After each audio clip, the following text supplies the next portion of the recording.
How did you get the offer to come to America and start coaching the teams over here?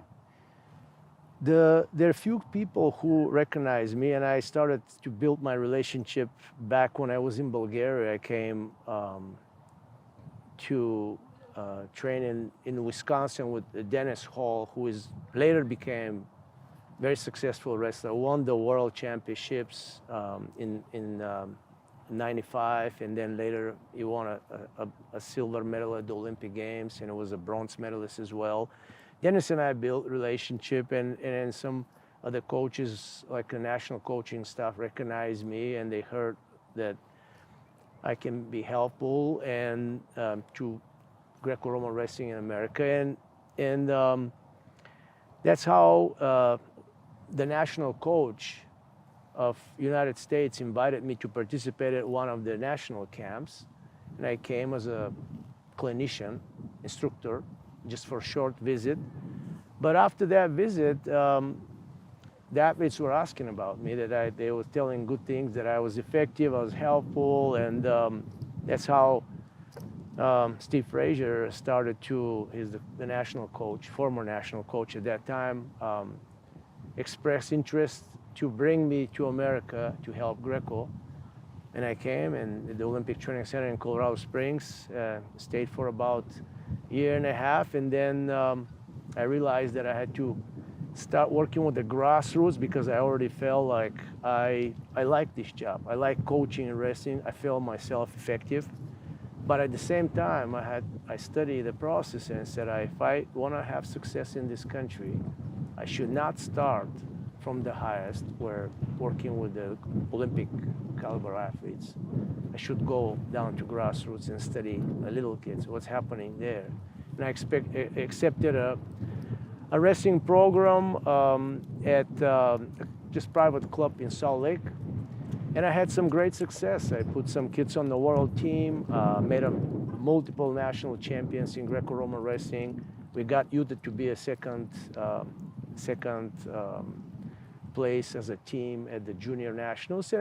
And then from there, my coaching journey continued to the other Olympic Training Center. I came back basically to work for USA Wrestling, but at the University of Northern Michigan, which was considered as a training site, Olympic Training Center, where we were offering education for these students.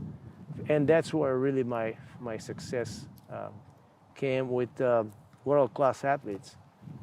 And Olympians, we had Olympic bronze medalists, world champions in junior level, university level, senior level.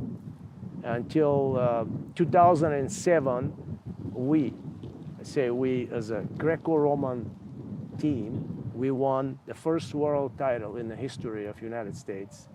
And I was proud to be on the coaching staff with Steve Frazier and other colleagues. And I contributed with a bronze medal from one of my athletes from our program, won bronze medal, and we won the world title. So that was amazing. What is one of the memorable journeys that you've had with your athletes to get, to I suppose get, whether it's someone winning a medal or just getting to a place that you thought was quite difficult? Do you have any sort of any stories that particularly stand out? Many stories I have.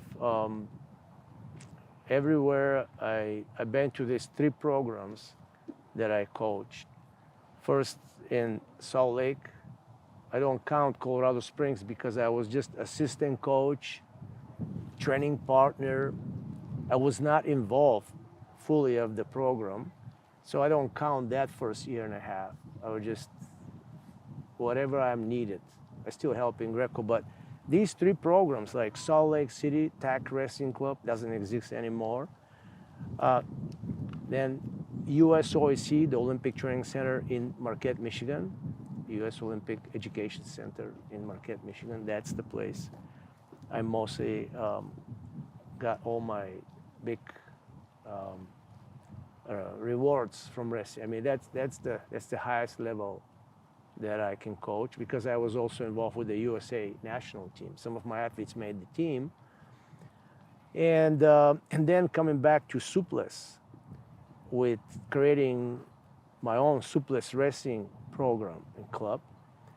I had so many memories, especially with those athletes who follow the process, the training process that I created to have success. Those few who consistently follow, I'm so proud that some of them won national. Those who actually follow, they won, not some of them. They won world medals, national titles, and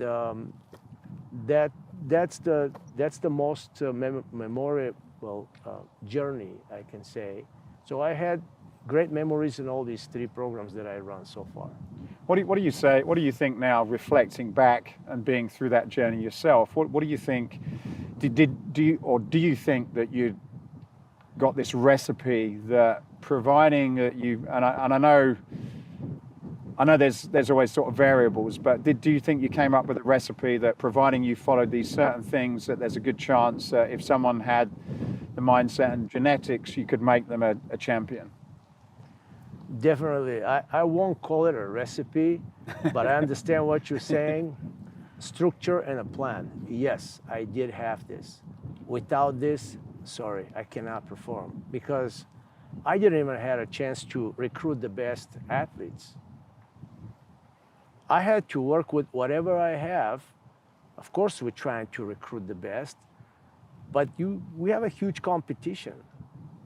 I'm talking about when I recruited for Olympic Training Center, there's many other colleges also pulling kids to wrestle the American collegiate style, which is very, very competitive and has a big history and success. So to pull someone from that dream, they grew up with that, to be a college wrestler and get a scholarship in one of these big programs at the university, to pull him and convince him that he can be good in Greco is a big challenge. And what's the difference between, for those who don't know, what's the difference between Greco and regular wrestling? Greco is all upper body. We don't grab legs or below the waist. And we have some specific techniques, like the suples technique. It comes from Greco. It's all upper body. I mean, it can be used in freestyle too, but we also have another suples. We call it back suples. When you lift your partner, just like you're sitting on this dummy, just flip it this way. You lift it, and that person wants to move and save his life because he's going to get launched, and you never know how he's going to land. You have to throw him over your chest. That's very specific. Where freestyle, it's possible to do, but they can grab your leg and you can't perform that lift. So mostly it's the difference between grabbing the legs and not be able to grab for Greco, but also American collegiate style have one specific position where you have to, they call it riding on top. So you have to keep your opponent down, because if the partner or his opponent escapes, you lose 1 point as a top wrestler. And it's a mandatory position that we don't have this at the Olympic style Greco-Roman wrestling. So that's the big difference. The time frame of the matches, not much different, but also for collegiate style, those who are wrestling in university are 3 periods by 3 minutes.